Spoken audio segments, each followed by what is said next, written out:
All right, so we're diving into interpretable machine learning today. Sounds kind of complex. But from what I'm seeing in all this material, it's really about understanding AI decisions. Like, how does it work? Why does it make the choices it makes? We're going to be looking at why all that's important, some of the ways we can actually do that, and even how it kind of relates back to the way we learn as humans.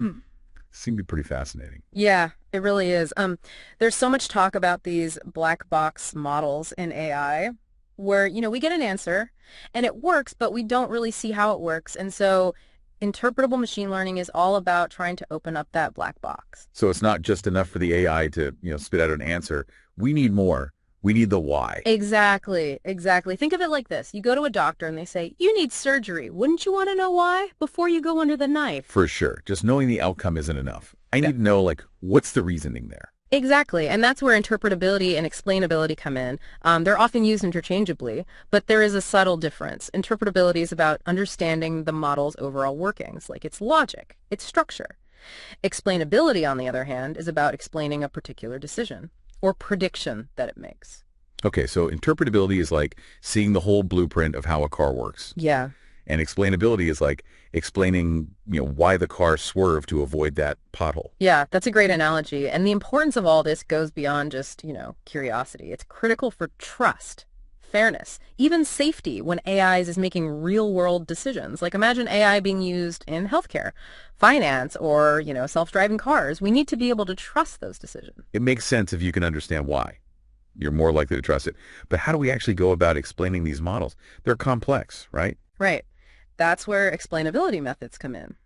And there are quite a few different techniques, and the best choice really kind of depends on the type of model and the specific need. Some models are naturally more interpretable, like decision trees.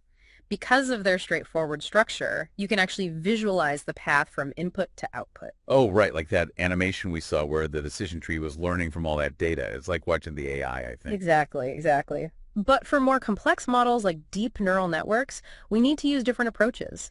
There are what we call model agnostic techniques, like LIME, which stands for Local Interpretable Model Agnostic Explanations.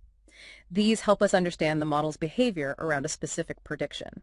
Okay, so instead of trying to understand the entire model's thought process, we can zero in on like why it made this decision. Precisely. It's like zooming in on a particular section of a map. Rather than trying to, understand the entire geography at once. Gives you a focused understanding. That makes sense. Now, one thing that I saw that seemed really important was this idea of interpreting uncertainty in machine learning. Like getting a prediction is one thing, but knowing how confident the model is in that prediction seems really crucial. Oh, absolutely. And that's where Bayesian methods can be really powerful. They can help us quantify the uncertainty associated with a model's predictions. So instead of just like a single output, you get a range of possible outcomes with their probabilities. It's similar to a weather forecast giving you a percentage chance of rain rather than simply saying it will rain. Right. That makes way more sense. It's like the difference between a friend saying, oh, yeah, I might come to your party versus there's like an 80% chance I'll be there. Yeah. Like you can actually plan around that. Exactly. Exactly. Having that probability helps you make better decisions. It's not just about the prediction itself, but the level of confidence behind it. So one thing I found really fascinating was this idea of applying Bloom's taxonomy, which is a framework for human learning, to the world of machine learning. Yeah, it's fascinating, isn't it? Bloom's taxonomy, it classifies different levels of human understanding, from like remembering facts to analyzing information and even creating new ideas. We can use this framework to understand the different levels of learning in AI as well. So instead of just, memorizing data, we can train models to actually understand, apply, analyze, and even generate new data based on what they've learned. So it's like AI can go beyond just spitting back what it's been fed.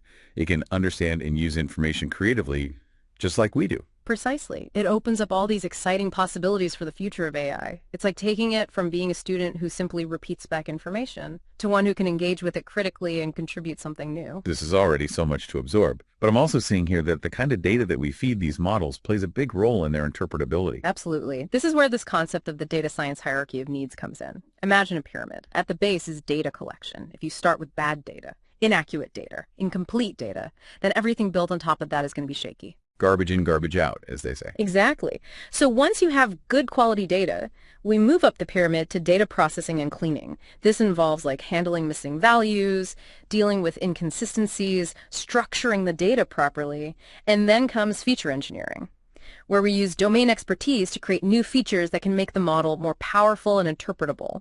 And finally, at the top of the pyramid, we have modeling. So this hierarchy is like a roadmap, making sure we have a solid foundation before we even start building the model. Precisely. Especially when we're aiming for interpretability. The quality and type of data are paramount. And speaking of data types, different variables require different types of explanations. So like if the data is about something concrete, like the color of apples, it's going to be a different explanation than if it's something more abstract, like stock market trends. Exactly. Categorical variables like colors lend themselves to more qualitative explanations. Continuous variables like stock prices might require more quantitative relationships and analysis. Even the way we label data can impact interpretability. Sometimes we have to use what we call proxy labels, which are indirect measures of what we're actually interested in, and this can make the model's reasoning more complex to unpack. It sounds like data is the fuel for these models, and the quality of that fuel directly impacts how well we can understand their decisions. That's a great way to put it. And, there's another powerful tool that helps us make sense of all this data and the models built upon it, visualization. It plays a crucial role in both interpretability and explainability. Okay, so let's dive into that. How can we use visuals to make sense of all these complex algorithms? Well, visualization can help us spot problems with the data, even before we start building the model. Like imagine being able to see a graph that shows the distribution of your data points. You might notice strange outliers or gaps that could indicate errors or biases. So it's like looking at a picture of the data instead of just rows and columns of numbers. Makes it easier to spot if anything weird is going on. Exactly. Tools like TensorFlow data validation can help us visualize the data and catch potential issues early on. And visualization isn't just useful for data cleaning. It can also be a huge help in feature engineering. Remind me, what's feature engineering again? Sure. It's where we use our knowledge of the subject to create new features that might help the model learn better.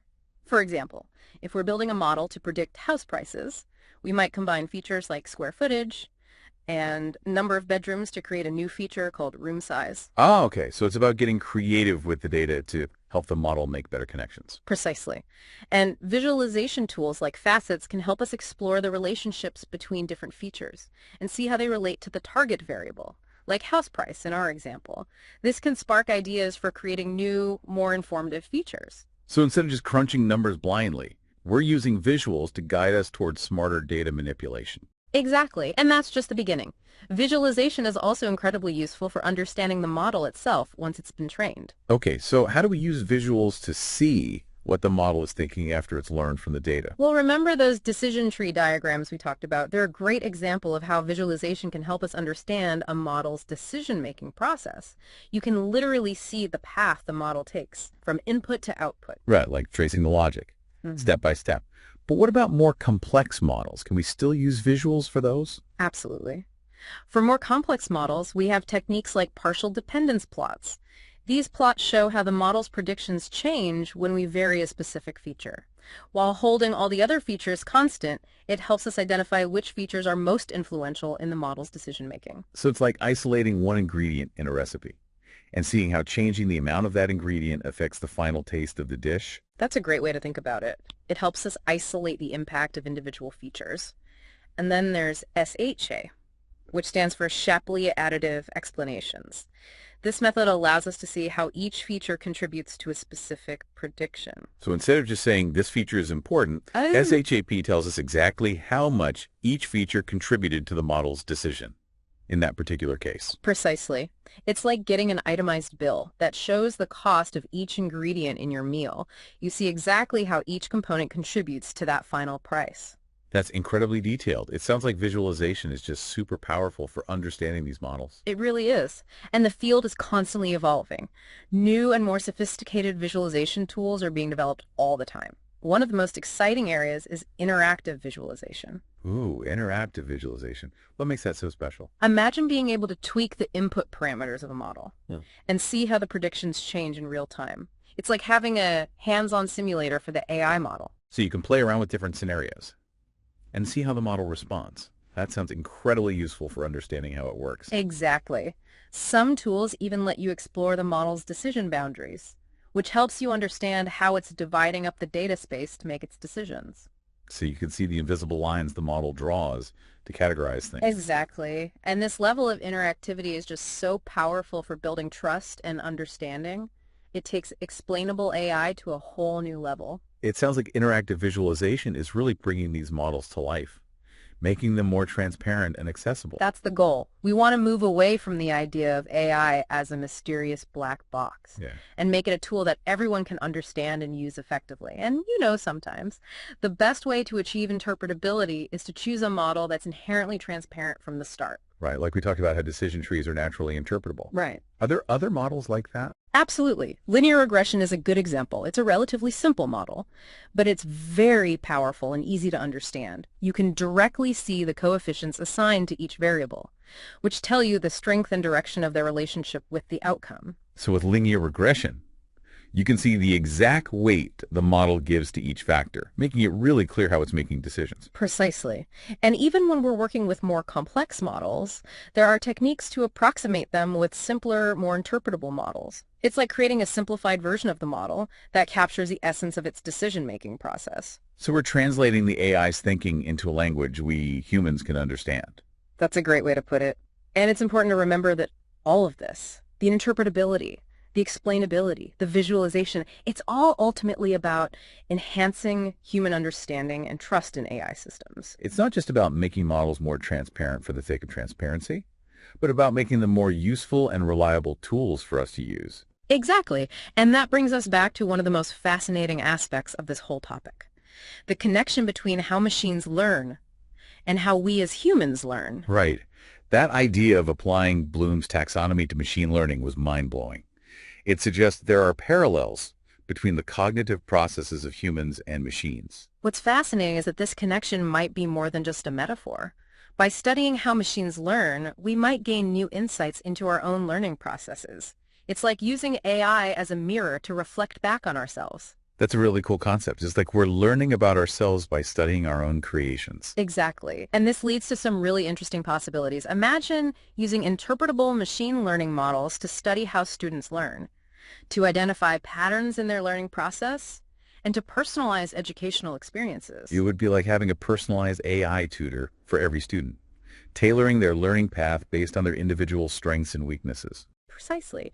And by making these models interpretable, we ensure that educators and students understand the reasoning behind the AI's recommendations, building trust, making it a true collaboration. It's not about replacing teachers with robots, but about using AI to empower them and help students reach their full potential.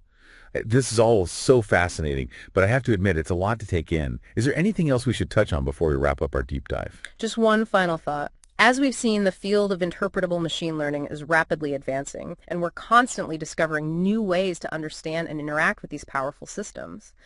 But as AI becomes more integrated into our lives, it's more important than ever to remember that it's a tool, a powerful tool, but ultimately a tool that should be guided by human understanding and values. It really shows how important it is to build AI responsibly, with transparency.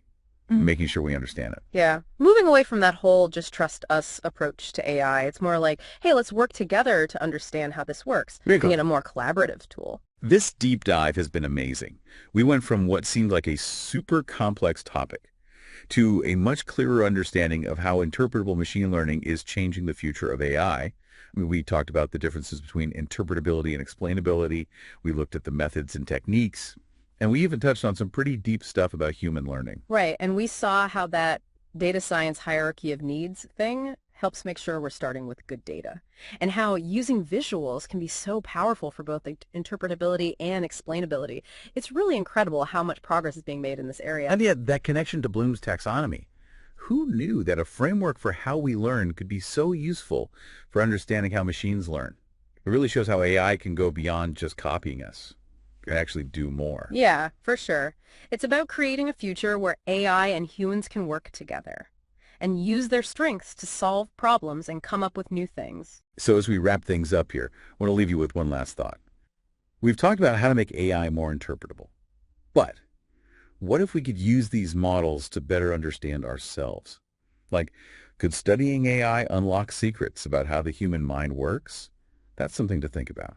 That is a fascinating thought. It really shows how everything is connected in this field. It's not just about the technology. It's about understanding ourselves and where we fit in. That's all the time we have for today, but we hope you keep exploring this awesome world of interpretable machine learning. It's an area with tons of potential, and the more we learn about it, the better we can shape the future of AI for everyone.